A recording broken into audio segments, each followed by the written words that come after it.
17 ವರ್ಷಗಳ ಸುದೀರ್ಘ ಕಾಯುವಿಕೆ, 49 ರನ್ಗೆ ಆಲ್ಔಟ್ ಆದ ಅವಮಾನ, ಎಷ್ಟೋ ಮೀಮ್ಸ್ಗಳು, ಎಷ್ಟೋ ಟ್ರೋಲ್ಸ್ಗಳು, ಲಾಲಿಪಾಪ್ ಜೋಕ್ಸ್ಗಳು, ಇಷ್ಟೆಲ್ಲ ಆದ್ರೂ ಈ RCB ತಂಡದ ಕ್ರೇಜ್ ಇಷ್ಟೊಂದು ಯಾಕಿದೆ? ಚಾಂಪಿಯನ್ಸ್ ಆದ್ಮೇಲಂತೂ ಆ ಕ್ರೇಜ್ ಇನ್ನೂ ಹೆಚ್ಚಾಗಿದೆ. ಇದೆಲ್ಲ ಬರೀ ವಿರಾಟ್ ಕೊಹ್ಲಿಗೋಸ್ಕರನ ಅಂತ ಅದೆಷ್ಟೋ ಜನ ಅದೆಷ್ಟೋ ಬಾರಿ RCB ಅಭಿಮಾನಿಗಳನ್ನ ಕೇಳಿದುಂಟು. ಆದ್ರೆ ಈ ಹಳೆ ಕೆಟ್ಟ ಕ್ಷಣದ ಕಲ್ಪನೆಯ ಮಾತುಗಳ ಬಗ್ಗೆ ಪ್ರತಿಯೊಬ್ಬ ನಿಜವಾದ RCB ಅಭಿಮಾನಿಯ ಉತ್ತರ ಏನಂದ್ರೆ, ಹೌದು, RCB ಒಂದು ಹೃದಯ ಆದ್ರೆ ವಿರಾಟ್ ಕೊಹ್ಲಿ ಆ ಹೃದಯದ ಬಡಿತ. RCB ಒಂದು ತಂಡವಾದ್ರೆ ವಿರಾಟ್ ಕೊಹ್ಲಿ ಅದರ ರಾಜ. ಆದ್ರೆ RCB ಲೆಗಸಿ ಬರೀ ಕೊಹ್ಲಿಗೆ ಮಾತ್ರ ಸೀಮಿತನಾ? ಖಂಡಿತ ಇಲ್ಲ. RCB ತಂಡದ ಮೊದಲ ನಾಯಕ ಲೆಜೆಂಡ್ ರಾಹುಲ್ ದ್ರಾವಿಡ್ ಆಗಿದ್ರೆ ಈ ತಂಡನ ಮೊದಲು ಫೈನಲ್ ಅಲ್ಲಿ ಅನಿಲ್ ಕುಂಬ್ಳೆ ಅಂತ ಲೆಜೆಂಡ್ ಗಳು ಮುನ್ನಡೆಸಿದ್ರು. RCB ಗಾಗಿ Kevin Pietersen, Jacques Kallis, Zaheer Khan ಅಂತಹ ದಿಗ್ಗಜ ಆಟಗಾರರು ಬೆವರು ಸುರಿಸಿದ್ನು ನೋಡಿದ್ವಿ. ಚಿನ್ನಸ್ವಾಮಿ ಸ್ಟೇಡಿಯಂ ಅಲ್ಲಿ ಕ್ರಿಸ್ ಗೇಲ್ ಅವರ ಬಿರ್ಸಿನ್ ಬ್ಯಾಟಿಂಗು, ಎಬಿಡಿ ಅವರ 360 ಡಿಗ್ರಿ ಮ್ಯಾಜಿಕ್, ಚಹಲ್ ನಂತ ಚಾಣಕ್ಯ ಬೌಲರ್ ಗಳ ಬೌಲಿಂಗ್ ಸಹ ನೋಡಿದ್ವಿ. ನಾವು 2016ರ ಡ್ರೀಮ್ ಸೀಸನ್ ಕೂಡ ನೋಡಿದ್ವಿ, ಹಾಗೆ 2019ರ ನೈಟ್ ಮೇರ್ ಕೂಡ ನೋಡಿದ್ವಿ. ಅದೆಷ್ಟೋ ಆಟಗಾರರು ಇಡೀ ವರ್ಷದಲ್ಲಿ 1000 ರನ್ ಹೊಡೆಯಕ್ಕಾಗಲ್ಲ, ಆದ್ರೆ ನಮ್ ಕಿಂಗ್ ಕೊಹ್ಲಿ ಒಂದೇ ಒಂದ್ ಸೀಸನ್ ಅಲ್ಲಿ 973 ರನ್ ಹೊಡೆದಿದ್ರು. ಆದ್ರೆ ದುರಾದೃಷ್ಟವಶಾತ್ ನಾವು ಆ ಸೀಸನ್ ಫೈನಲ್ ಅಲ್ಲಿ ಸೋತಿದ್ವಿ. ವಿರಾಟ್ ಕೊಹ್ಲಿ ಮುಂದೆ ಅದೆಷ್ಟೋ ಬಾರಿ ಬೇರೆ ಬೇರೆ ತಂಡಗಳು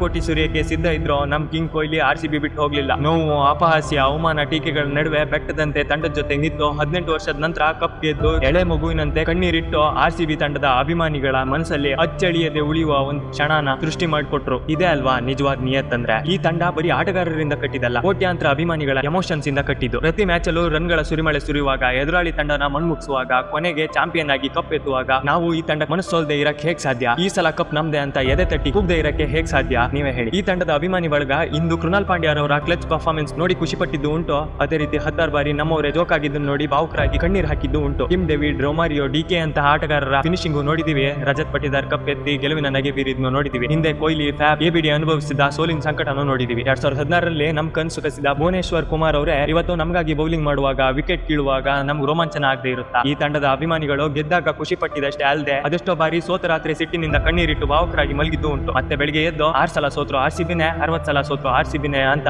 ಎದೆ ತಟ್ಟಿ ಹೇಳಿದ್ದು ಉಂಟು. ಹೌದು, ಈಗಿರೋದು ಒಂದೇ ಟ್ರೋಫಿ, ಮುಂದೆ ಇನ್ನೂ ಹಲವು ಟ್ರೋಫಿ ಬರ್ಬೋದು. ಆದ್ರೆ ಈ ನಿಯತ್ತು, ಈ ಲೆಗಸಿ, ಈ ಫ್ಯಾನ್ಸ್ ಗಳು ತೋರಿಸೋ ಪ್ರೀತಿ ಯಾವ ಟ್ರೋಫಿಯಿಂದ ಖರೀದಿಸಕ್ಕೂ ಆಗಲ್ಲ, ಕಸಿಯಕ್ಕೂ ಸಾಧ್ಯ ಇಲ್ಲ. IPL ಅಂದ್ಮೇಲೆ ಕಾಲು ಎಳೆಯೋದು, ತಮಾಷೆ ಮಾಡೋದು ಕಾಮನ್, ಆದ್ರೆ ಅದಕ್ಕೆ ಮಿತಿ ಇರಬೇಕು. ಆಟಗಾರರಿಗೆ ಅಗೌರವ ತೋರಿಸೋದಕ್ಕೆ ಇಲ್ಲಿ ಜಾಗ ಇಲ್ಲ. ಟಾಕ್ಸಿಕ್ ಫ್ಯಾನ್ ಗಳು ಬರೀ RCB ಮಾತ್ರ ಅಲ್ಲ, CSK, MI ಸೇರಿದಂತೆ ಎಲ್ಲ ಕಡೆನೂ ಇದ್ದಾರೆ. IPL ನಶೆಯಲ್ಲಿ ಆಟಗಾರರನ್ನ ಹೀಯಾಳಿಸುವಾಗ ಅದೇ ಆಟಗಾರರು ನಮ್ಮ ದೇಶಕ್ಕಾಗಿ ಬೆವರು ಹರಿಸ್ತಾರೆ ಅನ್ನೋದನ್ನ ಮರೆಯೋದು ತಪ್ಪು. ಆಟದಲ್ಲಿ ಅಭಿಮಾನ ಇರಲಿ, ಆದ್ರೆ ಅಗೌರವ ಬೇಡ. ಇದು ಬರೀ ಕ್ರಿಕೆಟ್ ಅಲ್ಲ, ಇದು ಭಾವನೆಗಳ ಸಮ್ಮಿಲನ. ಈ ವರ್ಷ ಫೈನಲ್ ಅಲ್ಲಿ ಆಡ್ತಿರೋ 2 ತಂಡಗಳ ಹತ್ರ ಒಂದೊಂದು ಕಪ್ ಇದೆ, ಹಾಗೆ 2 ತಂಡಗಳಿಗೂ 2ನೇ ಕಪ್ ಗೆಲ್ಲೋ ಹಂಬಲನೂ ಇದೆ. ಆದ್ರೆ RCB ಅಭಿಮಾನಿಗಳ ಮನಸ್ಸಲ್ಲಿ ಈ ಸಲ ಕಪ್ ನಮ್ದೇ ಆಗ್ಲಿ ಅನ್ನೋ ಒಂದ್ ಸಣ್ಣ ಸ್ವಾರ್ಥನೂ ಇದೆ. ಕಾರಣ ಅದೆಷ್ಟೋ ಬಾರಿ ನಾವು ಸೋತಾಗ ನಮ್ಮವರೇ ನಮ್ಮನ್ನ ನೋಡಿ ನಕ್ಕನಗು ಹಾಗೆ ಆಡಿದ ಚುಚ್ಚು ಮಾತುಗಳು ಮನಸ್ಸಲ್ಲಿ ಮನೆ ಮಾಡಿದೆ. ಕೊನೆಯದಾಗಿ ಅದೇನೇ ಆದ್ರೂ ನಾವು ಹೇಳೋದೊಂದೇ, ಈ ಸಲ ಕಪ್ ನಮ್ದೇ.